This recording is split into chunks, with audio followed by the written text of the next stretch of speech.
Hello दोस्तों, नमस्कार दोस्तों। आप सभी का स्वागत है एक बार फिर से आपके अपने YouTube channel target government post में। Allahabad high court group C और डी परीक्षा की कंप्लीट तैयारी के लिए आप सभी लोग अगर अभी तक नहीं जुड़े तो जुड़ सकते हैं। नीचे दिए गए रेड कलर की सब्सक्राइब बटन दबा करके और बगल में दी घंटी दबा लें, ऑल पे क्लिक कर लें, जिससे कि आने वाले सभी क्लासों के नोटिफिकेशन आपको समय से मिल पाएँ और जो अपडेट्स हैं वो आपको समय से मिल पाएँ। चलिए, तो देखिएगा, ये जो क्वेश्चन मैं कराने जा रहा हूँ ये प्रीवियस ईयर क्वेश्चन के साथ में एक्सपेक्टेड क्वेश्चन भी होंगे आपके। ठीक है, जो आपका पेपर दिसंबर 2022 में हुआ वो पेपर मैं कराने जा रहा हूँ। तो शुरुआत हम करेंगे यहाँ पर जीके से, जीके जीएस से, उसके बाद में हिंदी। ठीक है, क्योंकि सभी के 25-25 क्वेश्चन आते हैं और जो ग्रुप डी वाले स्टूडेंट हैं उनके लिए भी एक्सपेक्टेड क्वेश्चन है, साथ में कठिन क्वेश्चन। चलिए, तो पहला क्वेश्चन ये रहा आपके स्क्रीन पे, सबको आंसर देना भाई। पहला क्वेश्चन ये आपके स्क्रीन पे आ गया। कह रहा भारत सरकार की स्वामित्व योजना देश भर में कब शुरू की गई?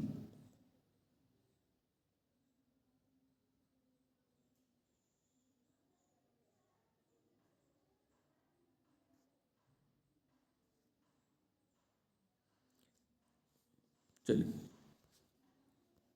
स्वामित्व योजना 2021 में शुरू की गई।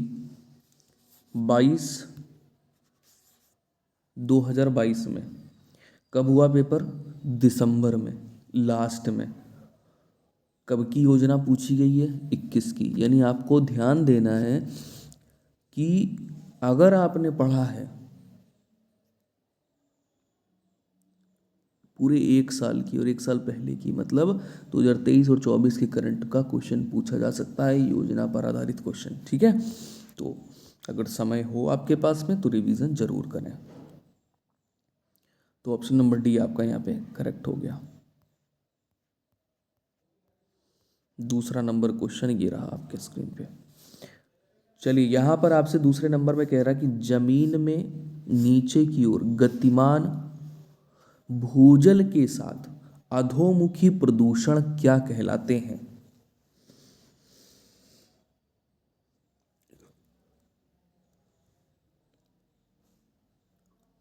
ये लीचेट्स बोले जाते हैं। क्या बोलते हैं इनको? Leachates. Option number B correct हो जाएगा। जमीन में नीचे की ओर गतिमान भूजल के साथ अधोमुखी प्रदूषण लीचेट्स कहलाते हैं। लीचेस्ट लीचेट्स वे तरल या घुले हुए पदार्थ होते हैं जो जमीन में नीचे की ओर गतिमान भूजल के साथ मिलकर प्रदूषण फैलाते हैं।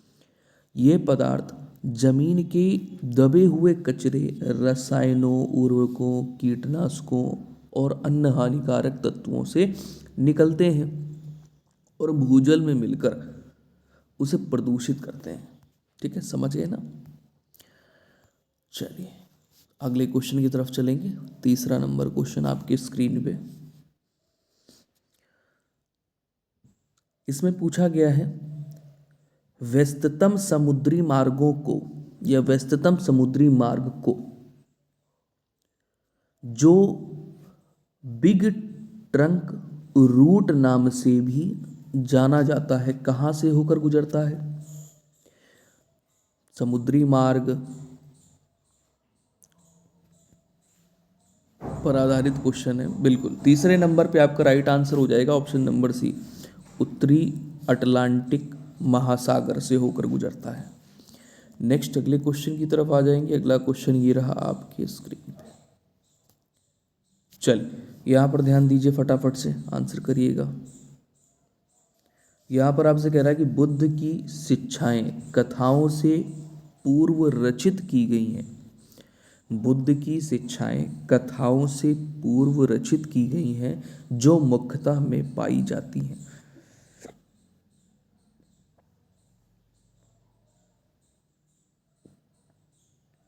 सुत्त पिटक।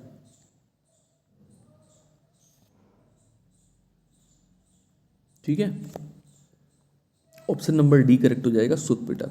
अब ये भी पूछा जा सकता है कि सुत पिटक में कितने निकाय हैं, तो 5 निकाय होते हैं। ठीक है।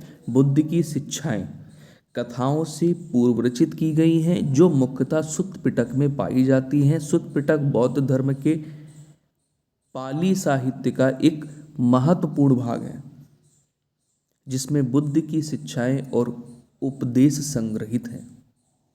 और सुत्त पिटक के कितने निकाय हैं, तो 5। चलो अगले 5वें नंबर क्वेश्चन पे आइए। यहां पर आपसे क्या कह रहा है, निम्नलिखित में से कौन प्रारंभिक भारतीय इतिहास के सर्वाधिक महत्वपूर्ण शासकों में से एक चंद्रगुप्त द्वितीय की पुत्री थी। निम्नलिखित में से कौन प्रारंभिक भारतीय इतिहास के सर्वाधिक महत्वपूर्ण शासकों में से एक चंद्रगुप्त द्वितीय की पुत्री थी। तो यहां पे हो जाएगा प्रभावती, जो कि चंद्रगुप्त द्वितीय की पुत्री थी। नेक्स्ट अगले क्वेश्चन की तरफ चलेंगे। रीजनिंग के भी आपको क्वेश्चन मिल जाएंगे, 2 से 4 क्वेश्चन, कोई फिक्स नहीं है लेकिन 2 से 4 क्वेश्चन रहते हैं।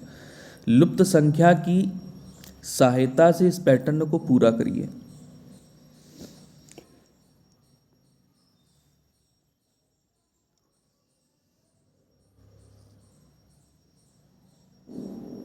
चलिए करिएगा।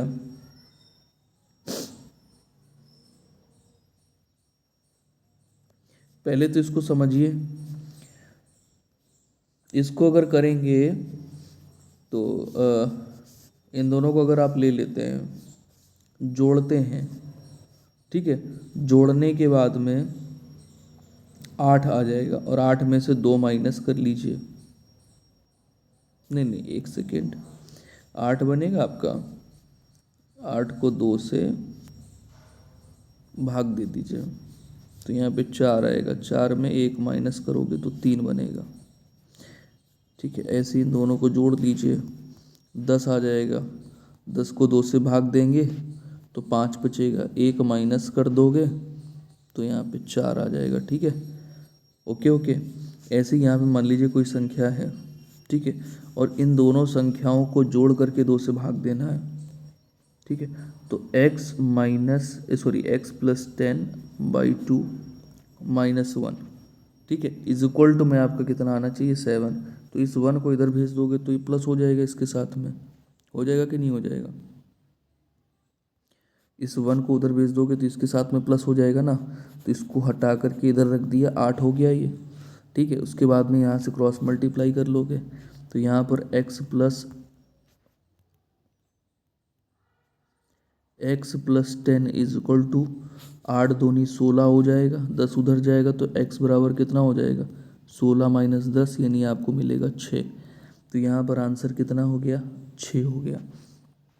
ठीक है, कर लोगे ना सभी लोग, इसमें तो किसी को कोई दिक्कत नहीं है, रीजनिंग तो आती है सबको। चलो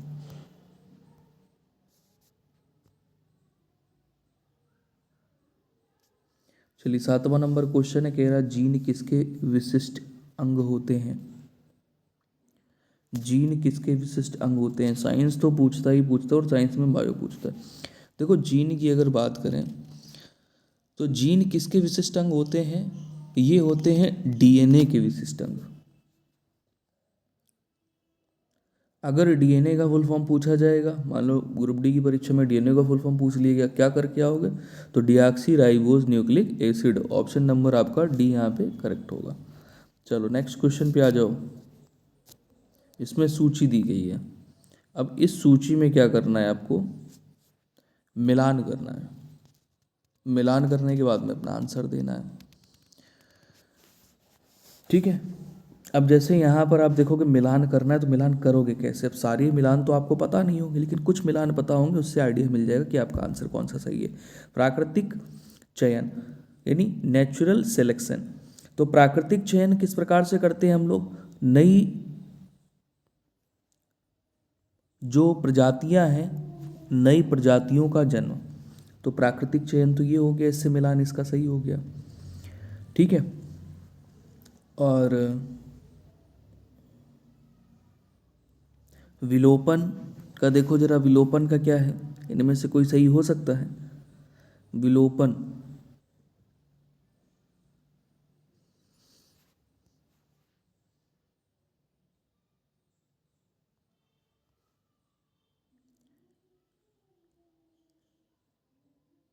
विलोपन का प्रजातियों का क्षरण, विलोपन के लिए करोगे प्रजातियों का क्षरण। और सहिक्रम विकास दिया है, सहिक्रम विकास के लिए हो जाएगा ये अन्य जीवों के क्रम विकास को प्रभावित करता है। तो देखो मिलान किस प्रकार किया, तीसरे के साथ में, मतलब आखिरी में आप देखो कि 2 और 4 और 2, क्योंकि इसका है 2 और इसका है 4, ठीक है, और इसका 1 है। देख लो मिलान जरा करो, आखिरी में 4 और 2, इसमें भी है, इसमें भी है, लेकिन इसमें पहले वाले का पहला ही था, तो सी ऑप्शन सही हो जाएगा, ठीक है। चलो बाकी यहाँ पे देखो दिया गया है, यहाँ से आप समझ लो। प्राकृतिक चयन, नई प्रजातियों का जन्म, प्रजातिकरण, इसमें अगली पीढ़ी को जीन अंतरित करते हैं। ये जो प्रजातिकरण होता है ये अगली पीढ़ी को क्या करते हैं, जीन अंतरित करते हैं। विलोपन प्रजातियों का क्षरण, और सहक्रम विकास यानी अन्य जीवों के क्रम विकास को प्रभावित करता है। चलो अगले क्वेश्चन पे आ जाओ। इकोलॉजी का अध्ययन होता है, इकोलॉजी में किसका अध्ययन करते हैं ये बताइए। इकोलॉजी में किसका अध्ययन करते हैं, तो ध्यान देंगे इकोलॉजी में उन विधियों का जिसमें जीव एक दूसरे के साथ और अपने निर्जीव परिवेश के साथ अंतः क्रिया करते हैं।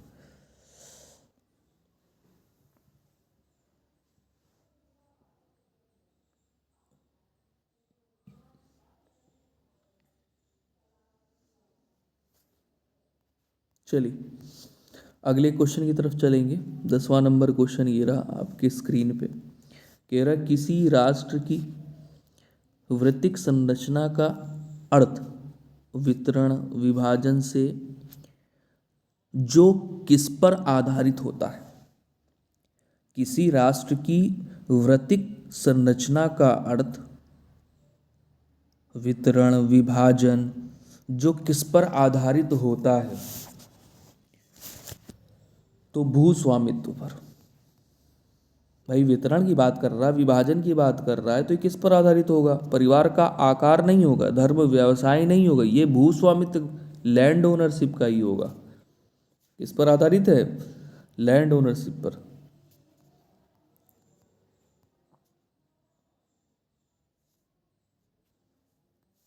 किसी राष्ट्र की वृत्तिक संरचना का आर्थिक संरचना का अर्थ वितरण विभाजन है जो मुख्य रूप से भूस्वामित्व पर आधारित होता है, ठीक है।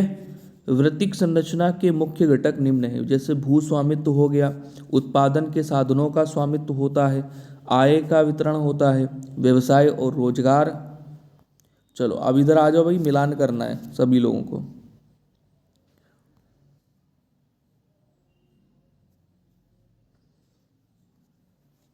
मिलान के लिए तैयार हो जाओ। देखो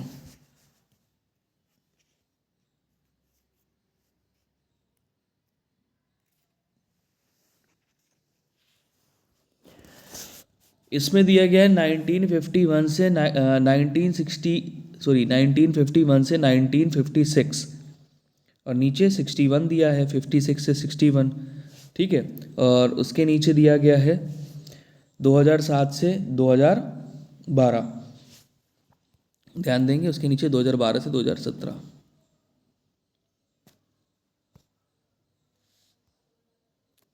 चलिए प्रश्न पूरा आपके स्क्रीन पर है, तो देखिएगा आपको कौन से सन में कौन सी घटना हुई इसका मिलान करना है। तो 1951 से 1956 में शरणार्थियों का पुनर्वास और मुद्रास्फीति नियंत्रण। तो यहाँ पर शरणार्थियों का पुनर्वास और मुद्रास्फीति नियंत्रण। अब आ जाते हैं 1956 से 1961। तो इसमें त्वरित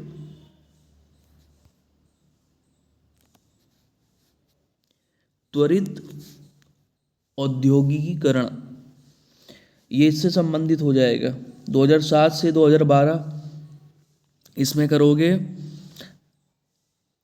तीव्र और समावेशी विकास, तेजी से समावेशी विकास हुआ। 2012 से 2017 का मिलान करना है, किससे होना चाहिए, एक ही बचा हुआ है, सार्वजनिक निजी भागीदारी पर बल। तो आपने क्या किया भाई, 3 2 1 4, चौथा नंबर सही है डी, 3 2 1 4। चलो ऐसे क्वेश्चन आएंगे और कुछ रीजनिंग के क्वेश्चन आपको मिल जाएंगे, तो आपके लिए काफी हेल्पफुल रहेगा।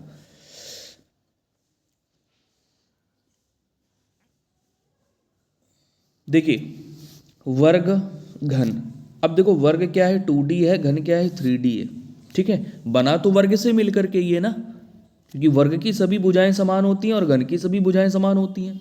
वैसे ही वृत्त, तो वृत्त के लिए क्या करोगे, स्फीयर कर लोगे, नहीं गोलार्ध करोगे, गोला। ऑप्शन नंबर ए सही है। नेक्स्ट क्वेश्चन आ जाइए, 13 नंबर है। चलिए यहां पर आपको मिलान करना है 13 नंबर में। तांबा किससे मिलान होगा, तांबा का, तांबा का मिलान, लोहा का मिलान, एल्यूमिनियम का, जस्ता का।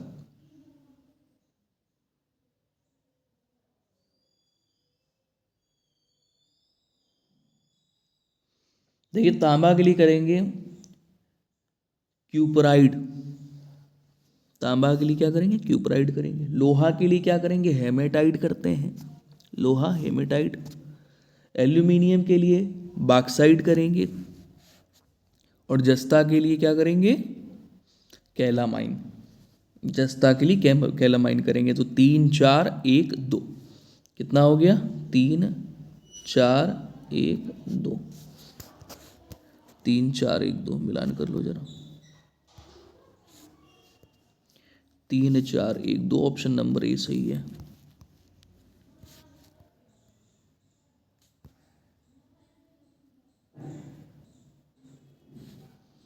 चलिए मिलान करेंगे यहां पे भी।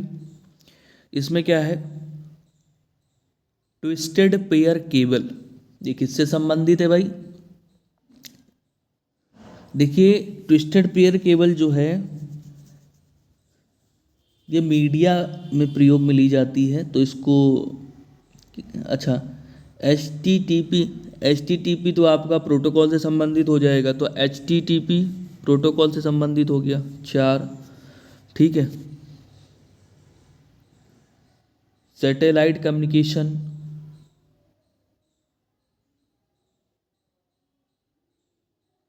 सर्किट आपका स्विच से संबंधित हो गया।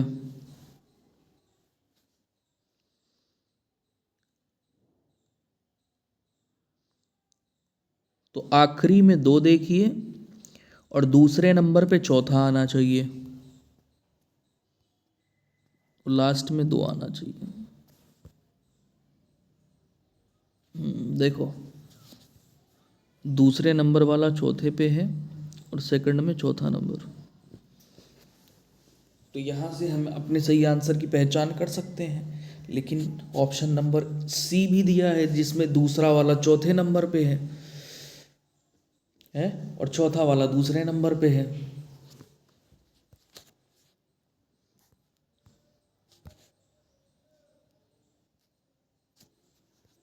तो किस प्रकार हुआ है, ट्विस्टेड पेयर केबल जो है ये गाइडेड मीडिया से संबंधित है, ठीक है ना। और HTT जो है प्रोटोकॉल से संबंधित है। सैटेलाइट कम्युनिकेशन आपका ये हो जाएगा अनगाइड मीडिया से संबंधित है, ठीक है ना। और सर्किट आपका स्विच से संबंधित है। तो आपका ऑप्शन नंबर तीसरा यहाँ पे सही हो गया, ठीक है ना। चलिए अगले क्वेश्चन की तरफ चलेंगे। अगला क्वेश्चन ये रहा आपके स्क्रीन पे। यहाँ पर आपसे पूछा गया है, बताइए सुपरसोनिक हवाई जहाज प्रघाती तरंगें सृजित करते हैं, ये क्या कहलाते हैं? सुपरसोनिक हवाई जहाज प्रघाती तरंगें सृजित करते हैं, नाम क्या है? उसे बोलते हैं sonic boom. Option number A. क्या कहते हैं? Sonic boom. चलो अगले क्वेश्चन पे आ जाओ। यहां पर देखो क्या कह रहा है, ध्यान देना। प्रश्न में 18 नंबर है, सॉरी 16 नंबर। बाल लिंगानुपात में गिरावट को रोकने के लिए भारत सरकार द्वारा प्रारंभ किया गया कार्यक्रम। क्या कार्यक्रम प्रारंभ किया गया? कि बेटी बचाओ बेटी पढ़ाओ। ये तो सबको पता होगा।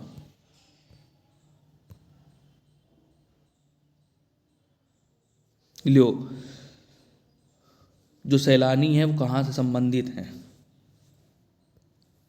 कौन कहाँ से संबंधित? मार्को पोलो कहाँ से संबंधित है? इटली का है मार्को पोलो, ठीक है ना। इब्न बतूता कहाँ से संबंधित है? तो मोरक्को का है ये, ठीक है। अलबरूनी उज्बेकिस्तान, फ्रैंकोइस बर्नियर ये फ्रांस। फ्रैंकोइस से फ्रांस, समझ जाओ। तो क्या हो गया यहाँ पे? 3-1-4-2, 3-1-4-2, 3-1-4-2, ऑप्शन नंबर बी सही है। चलिए अगले क्वेश्चन की तरफ आएंगे। चलिए तो आंसर दिख गया आप लोगों को। भारतीय पुरातत्व शास्त्र का पिता किसे माना जाता है? भारतीय पुरातत्व शास्त्र का पिता किसे माना जाता है? तो अलेक्जेंडर कनिंघम को भारतीय पुरातत्व शास्त्र का पिता माना जाता है। अगला क्वेश्चन ये रहा रीजनिंग का, फटाफट से सबको आंसर करना है। घटते हुए क्रम में आप देख रहे हैं संख्याएं दी गई हैं और ये संख्या आपको डेसिमल नंबर में दी गई हैं। तो घटते हुए क्रम में आप देखो अंतर कितने कितने का आ रहा है। अंतर कितने कितने का आ रहा है भाई? इसके बीच में तो कितना माइनस किया गया है? 12.4 का अंतर है, ठीक है। इधर भी 12.4 का अंतर है, यहाँ पर भी 12.4 का अंतर है, यहाँ पे 12.4 का अंतर हो जाएगा। तो कितना करोगे? 7-5। ये डेसिमल है, माइनस कैसे करते हैं? डेसिमल के सामने डेसिमल, तो माइनस किसको करना है? 12.4 को, ठीक है। तो यहाँ पर कितना बन जाएगा? ये आपका यहाँ पे आ जाएगा 2 और यहाँ पर कितना आ जाएगा? 6। तो 62.8 बन गया। ऑप्शन नंबर आपका सी करेक्ट हो जाएगा। चलो एक और आपको रीजनिंग का क्वेश्चन मिल गया। यहाँ पे बढ़ते हुए क्रम में संख्या दी गई है, तो कितना बढ़ रहा है इसमें? तो 4.25 कैसे बनेगा? जब हम 2.5 में 1.75 क्या करेंगे? जोड़ देंगे। ऐसे ही इसमें भी 1.75 जोड़ोगे, 1.75 तो 6 बन जाएगा। अब 6 में अगर 1.75 जोड़ोगे तो कितना बनेगा? 7.75 बनेगा ना। तो 7.75 ऑप्शन नंबर ए में दिया गया, सही हो जाएगा आपका। चलो अगले क्वेश्चन की तरफ आ जाओ।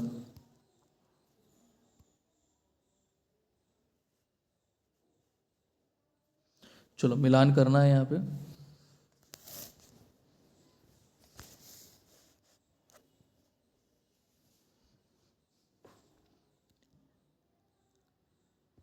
भारत की जीव जंतु दिया है, उनकी स्थिति दी है। हार्निबल दुर्लभ होते हैं, ठीक है। गैंगेटिक डॉल्फिन, इनकी स्थिति क्या है?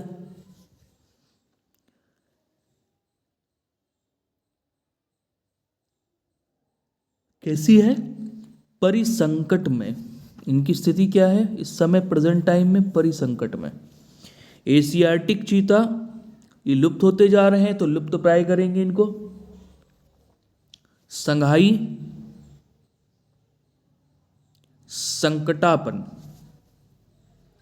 संघाई संकटापन, संघाई संघाई है संघाई संकटापन। ठीक है, तो ये जीव जंतु दिए हैं जिनका इस समय का स्टेटस, इस समय की स्थिति है। तो आपने मिलान क्या किया, 2 4 1 3, 2 4 1 3। देखो भाई 2 4 1 3 कहाँ दिया है, 2 4 1 3 ये दिया हुआ है, दूसरा ऑप्शन राइट हो गया। चलो अगले क्वेश्चन 22 नंबर पे आ जाओ। 25 क्वेश्चन करने बेटा आपको ऐसे।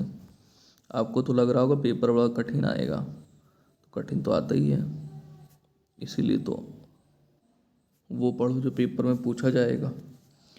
निम्नलिखित में से कौन भारतीय संविधान के 42वें संशोधन 1976 में शामिल नहीं था? तो कॉन्स्टिट्यूशन तो जरूर पढ़ के जाओ, भारतीय संविधान से रिलेटेड क्वेश्चन तो पूछे ही जाने हैं।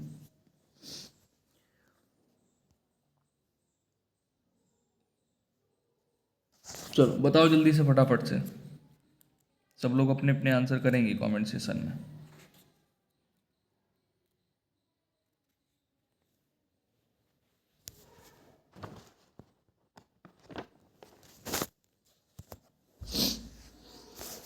देखिएगा, भारतीय संविधान के 42वें संविधान संशोधन 1976 में शामिल नहीं था। क्या शामिल था? प्रस्तावना के शब्दों में परिवर्तन, ठीक है, और इसमें 10 मौलिक कर्तव्यों की स्थापना की गई, ठीक है।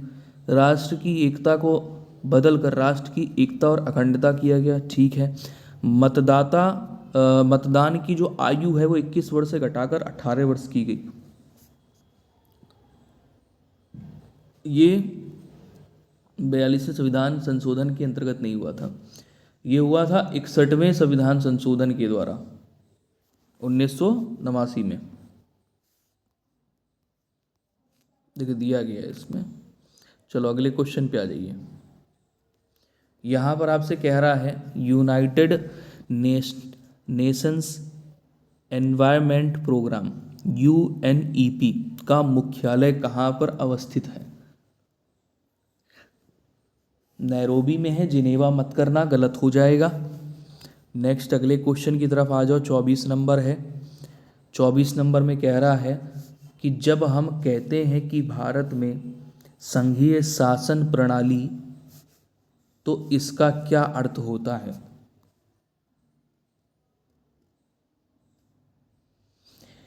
संघीय शासन प्रणाली, तो इसका अर्थ क्या होता है, इसका मतलब क्या होता है? इसका मतलब होता है देश के भिन्न भिन्न राज्यों और प्रांतों के पास अपने कानून बनाने और निर्णय लेने का अधिकार।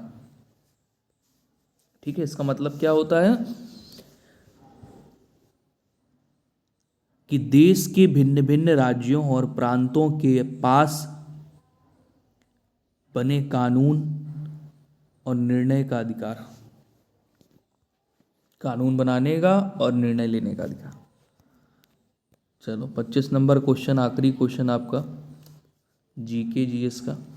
यहाँ पर आपसे कह रहा है कि पेरिस के ग्रैंड स्लोन का सबसे युवा और एकमात्र एशियाई सदस्य कौन था?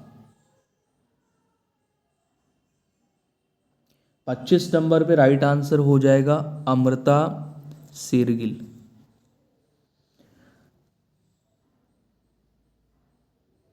पेरिस के ग्रैंड स्लोन का सबसे युवा और एकमात्र सदस्य अमृता शेरगिल।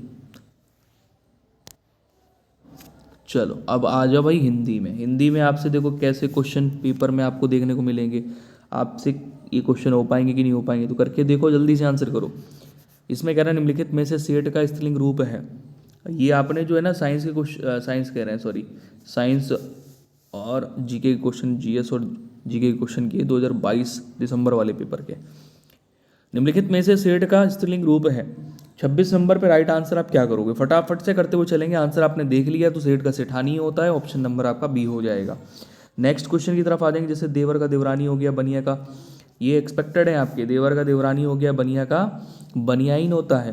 क्या होता है? बनियाइन, पहनने वाली नहीं। अध्यापक का अध्यापिका, धोबी का धोबिन। ठीक है ना, कर लोगे। अगले क्वेश्चन पे आ जाओ 27 नंबर में। 27 नंबर में आपसे कह रहा है, देखो निम्नलिखित में से ला उपसर्ग से बनने वाला शब्द कौन सा है? तो ला उपसर्ग बोला है, शुरुआत में जोड़ते हैं ये। ठीक है, तो क्या हो जाएगा? लाटरी, लाटरी, जो कि उपसर्ग का प्रयोग करके नहीं बना है। ठीक है, क्योंकि लॉटरी होता है, लाटरी गलत है ये।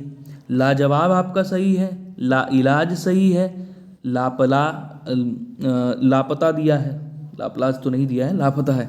चलो, तो ऑप्शन नंबर यहाँ पर क्या करोगे? डी, जो कि ला उपसर्ग से बना हुआ शब्द नहीं है। नेक्स्ट आ जाओ भाई, 28 नंबर में क्या कह रहा है? मोटापा, बुढ़ापा, इन शब्दों में सही प्रत्यय छाटिए। 28 नंबर पे राइट आंसर हो जाएगा पा। नेक्स्ट क्वेश्चन आ जाइए। अगला क्वेश्चन ये रहा 29 नंबर आपके स्क्रीन पे। इसमें कह रहा है निम्नलिखित में से शुद्ध वर्तनी वाला शब्द कौन सा है? स्पीड में आंसर करते हुए चलेंगे। शुद्ध वर्तनी वाला शब्द हो जाएगा कौन सा? निरसता, निरसता, निरसता। ठीक है, ऑप्शन नंबर सी बिल्कुल सही है। कार्यक्रम ऐसे लिखते नहीं है। ठीक है, ग्रस्त भी ऐसे नहीं लिखते, ग्रस्त में ऐसे, ग्रस्त को ऐसे लिखा जाता है। प्राप्ति को ता में छोटी की मात्रा होती, बड़ी नहीं होती है। निरसता हो जाएगा, जो कि सही है। चलो 30 नंबर पे आ जाओ भाई। 30 नंबर में कह रहा है कि मेरे को अपने मामा के घर जाना है, शुद्ध करना है, तो मुझे अपने मामा के घर जाना है।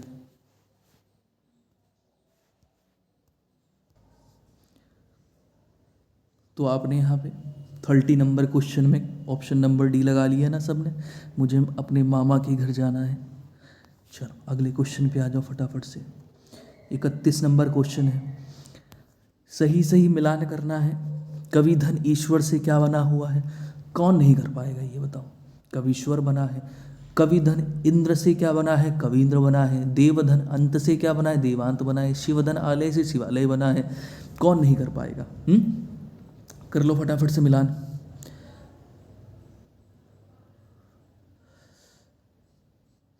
क्या हुआ? किस प्रकार किया? 1 हुआ है, 3 हुआ है, 4 हुआ और 2। ठीक है, ऑप्शन नंबर डी। ठीक है, 3 1 4 2। चलो अगले क्वेश्चन पे आ जाओ 32 नंबर में जल्दी से। यहाँ पर आपसे क्या कह रहा है? सामासिक विग्रह दिए गए हैं और समास से मिलान करना है। समासिक विग्रह दिए गए, ऋण से युक्त, इससे संबंधित है ये। तो ये तत्पुरुष समास होता है ना। उसके बाद मुख्य है जो मंत्री, मुख्य है जो मंत्री, तो किसका है ये कर्मधारय समास हो जाएगा, है ना। समय के अनुसार ये अव्ययी भाव समास हो जाएगा। सीता और राम द्वंद्व समास हो जाएगा। तो किस प्रकार किया? 4 3, है ना, ये तो किया पहले। 4 3 2 फिर 1। 4 3 2 1 कहाँ दिया है भाई? 4 3 2 1 ऑप्शन नंबर सी में दिया गया है। सही कर लो फटाफट से। अगले क्वेश्चन पे आ जाओ। नेक्स्ट क्वेश्चन पे आ जाएंगे। यहाँ पर देखिए, दिख गया आप लोगों को आंसर, कोई बात नहीं है फिर भी। इसमें 33 नंबर क्वेश्चन में इसमें पूछ रहा है, मनाली में अनेक स्थान देखने योग्य हैं, तो देखने योग्य जो रेखांकित वाक्यांश है, इसके लिए एक शब्द क्या होगा? आपने आंसर तो देख ही लिया है, देखने योग्य यानी दर्शनीय। नेक्स्ट क्वेश्चन आ जाइए। अब देखो यहाँ पर, दूर की बात सोचने वाला दूरदर्शी, जिसका वर्णन ना हो सके अवर्णनीय, अवर्णनीय। इतिहास से संबंध रखने वाला ऐतिहासिक। ठीक है ना। अगले क्वेश्चन पे आ जाओ। इसमें कह रहा है, देखो 34 नंबर में निम्नलिखित में से अर्थालंकार का भेद है कौन सा? अर्थालंकार का भेद कौन सा है? तो अर्थालंकार का भेद होता है उत्प्रेक्षा अलंकार। अर्थालंकार के जो भेद होते हैं, उपमा अलंकार होता है, रूपक अलंकार, उत्प्रेक्षा, अतिशयोक्ति और मानवीकरण अलंकार दिया है यहाँ पे नीचे। बाकी शब्द अलंकार के तीनों भेद दिए गए। शब्द अलंकार के तीन भेद, अनुप्रास अलंकार, यमक अलंकार, श्लेष अलंकार। ठीक है, इस प्रकार से यहाँ पर भेद दिए गए हैं। चलो अगले क्वेश्चन पे आ जाओ। 35 नंबर में आपसे क्या कह रहा है, देखो यहाँ पे 35 नंबर में क्या कह रहा है, निम्नलिखित युग्मों, एक सेकंड, चलो दिख रहा है साफ साफ। इसमें आपसे कह रहा है निम्नलिखित युग्मों में से क्रोध को दर्शाने वाले मुहावरे का सही समूह बनाता है। लाल पीला होना है, क्रोधित होना, खून खोल, लाल पीला होना, क्रोध आ जाना, पीठ दिखाना नहीं, खून खोलना ठीक है, आग बबूला होना और दांत पीसना। तो जहाँ पर बी ऑप्शन, ये जो बी वाला आपको दिया गया है मुहावरा, ये नहीं होना चाहिए। ठीक है, क्योंकि ये इस अर्थ को प्रदर्शित नहीं करता है। तो आंसर यहाँ पर आपका हो जाएगा केवल सी। ठीक है, नेक्स्ट अगले क्वेश्चन की तरफ आ जाएंगे। 36 नंबर है, इसमें है होनहार वीरवान के होत चिकने पात। होनहार वीरवान के होत चिकने पात लोकोक्ति का अर्थ क्या है, उचित अर्थ बताना है। तो होनहार के लक्षण प्रारंभ से ही प्रकट होने लगते हैं। नेक्स्ट अगले क्वेश्चन पे आ जाएंगे 37 नंबर में। यहाँ पर कह रहा है निम्नलिखित शब्दों के विलोम युग्म को पहचानिए। तो 37 पे आंसर आपका क्या हो जाएगा विलोम युग्म का, अस्त का उदय,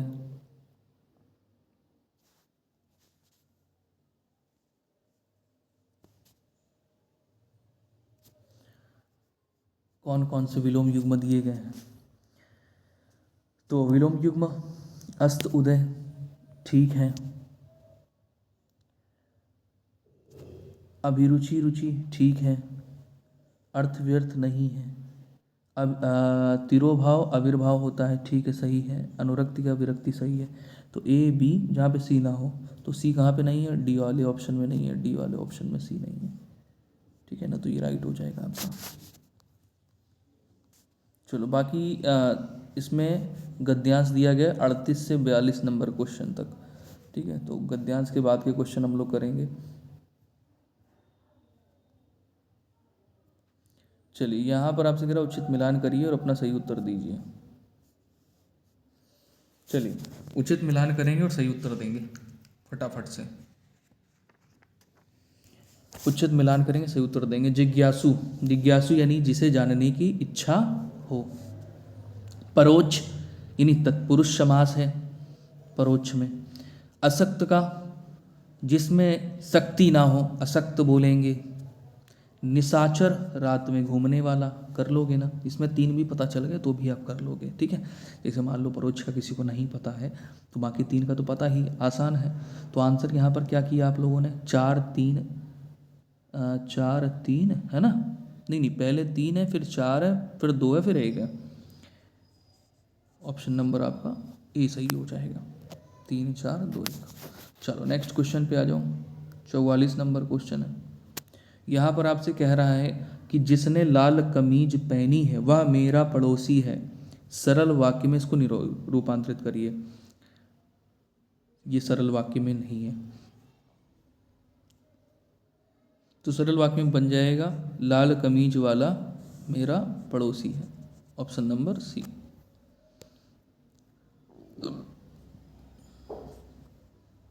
पैंतालीस में आ जाओ।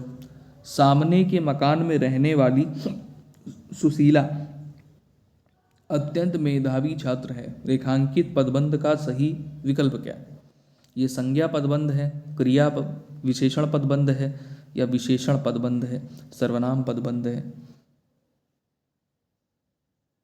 देखिए सामने के मकान में रहने वाली सुशीला, ठीक है, सामने के मकान में रहने वाली सुशीला अत्यंत मेधावी छात्र है। इसमें जो रेखांकित वाक्यांश है ये क्रिया विशेषण पदबंध है। क्रिया विशेषण पदबंध ठीक है, क्रिया विशेषण के स्थान पर इस्तेमाल होने वाला एक से ज्यादा शब्दों के समूह को क्रिया विशेषण पदबंध कहते हैं।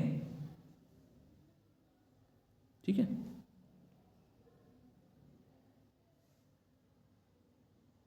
समझ गए ना? ऑप्शन नंबर बी राइट होगा। नेक्स्ट अगले क्वेश्चन पे आ जाइए। यहां पर आपको मिलान करना है। बाहर कौन आया, कौन आया प्रश्नवाचक वाक्य है, तो प्रश्नवाचक सर्वनाम शब्द यहाँ पे जुड़ा हुआ है, तो क्या कर लोगे, इसके साथ मिलान कर लोगे। वह अपने आप चला जाए या वह अपने आप चला जाएगा, यहाँ पर निजवाचक हो गया क्योंकि यहाँ पर अपने आप आ गया, तो निजवाचक सर्वनाम हो गया। यह ले आओ, तो जहाँ पर यह आ जाए, ये वह आ जाए, निजवाचक होते हैं तो ये निजवाचक हो जाएगा। ठीक है, मैं कल चला जाऊंगा, तो ये आपका हो जाएगा पुरुषवाचक। ठीक है, तो सही कर लिया आप लोगों ने। क्या किया, 4, उसके बाद में 1 2 3, 4 1 2 3, ऑप्शन नंबर डी सही है। चलो अगले क्वेश्चन पे आ जाओ।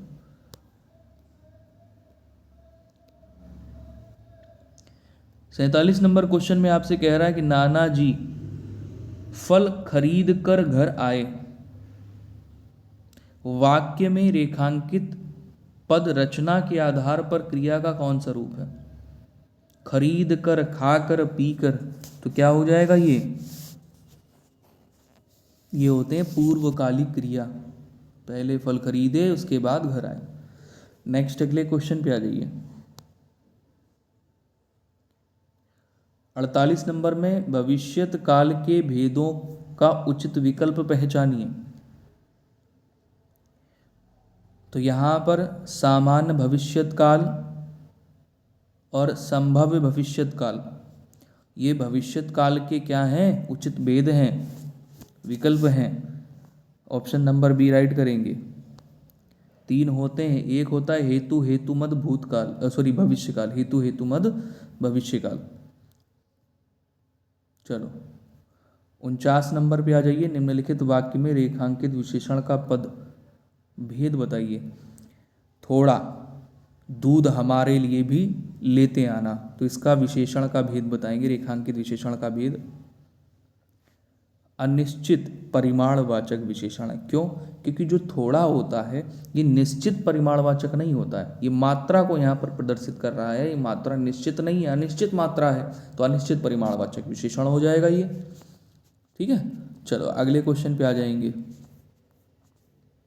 आखिरी क्वेश्चन है, यहाँ पर आपसे कह रहा रेखांकित शब्द के कारण भेद के उचित विकल्प को चुनिए। मैंने राधा को पुस्तक दी। अभी जो राधा को पुस्तक दी, तो यहां पर आपसे पूछ रहा है कारक कौन सा होगा।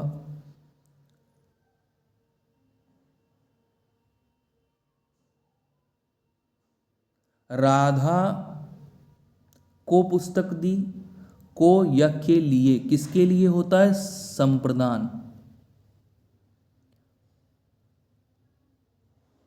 ठीक है, संबंध में काकी के लाली ले आ जाता है, कर्म कर्ता ने कर्म को है, तो यहां पर क्या करोगे, ऑप्शन नंबर सी करोगे। जहां पे को या के लिए आए वहां पर संप्रदान कारक होता है। ठीक है, उम्मीद है सेशन आपको पसंद आया होगा। इसके बाद में आपको मैं अंग्रेजी और मैथ्स के क्वेश्चंस कराऊंगा। जय हिंद सभी को, मिलते हैं नेक्स्ट सेशन में, अपने ख्याल रखिए।